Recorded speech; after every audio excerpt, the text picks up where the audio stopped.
ప్రయాణించేటప్పుడు అనేక ఒడిదుడుకులు ఉంటాయి, కష్టాలు కన్నీళ్ళు అన్నిటితో కూడుకున్నదే కళామ తల్లి జీవితం.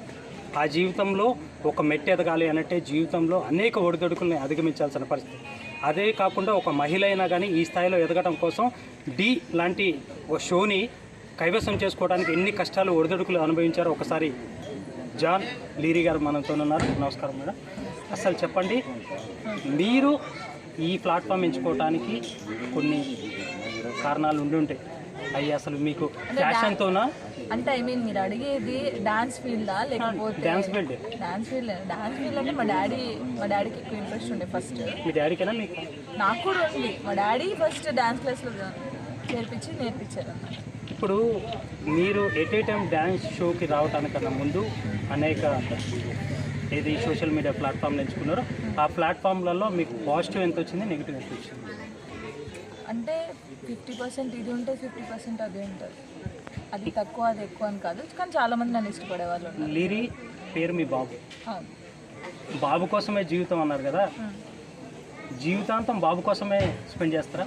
అవును కదా, మరి ఇంకెవరి కోసం స్పెండ్ చేస్తాము? అంటే మీరు ఇప్పుడు స్పెండ్ చేసేదాన్ని నా జీవితంలో పాటలో సారన్న కూడా ఉన్నాడు అని అన్నారు. వీళ్ళు ఉంటారు, నేను ఉండేది వాళ్ళ కోసం కదా, వాని కోసం కదా. వీళ్ళకి ఎంత టైం స్పెండ్ చేయాలో వానికి ఎంత టైం స్పెండ్ చేయాలో చేస్తూ ఉంటాను కదా. బ్రేకప్ అయిన జీవితంలో ఎంత బాధను అనుభవించు? బాధ ఎవరైనా పడతారండి బ్రేకప్ అయిన తర్వాత. ఎనీవే, మీరు ఈ ప్లాట్ఫామ్ ఎంచుకొని ఈ స్థాయికి ఎదగడానికి అనేక కారణాలు ఉన్నాయి. ఏమైనా కానీ సారన్నతోనే ప్రతిదీ షేర్ చేసుకుంటా అన్నారు కదా, సారన్న అసలు మీకు ఎలా పరిచయం అయ్యారు? సారన్నతో మీ జర్నీ ఎట్లా? ఒక సాంగ్ షూట్లో పరిచయం, ఇంకా అప్పటి నుంచి చాలా క్లోజ్, ఇంకా అది మాటలు చెప్పలేదు.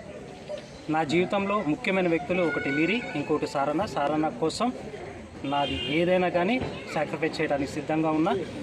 నా దృష్టిలో వాళ్ళిద్దరూ చాలా నాకు రెండు కళ్ళతో సమానం కాబట్టి వారికి నా జీవితాంతం నా టైం అనేది వాళ్ళకి స్పెండ్ చేయడానికి సిద్ధంగా ఉందని చెప్పి జాన్ లీరీ గారు చెప్పడం జరిగింది.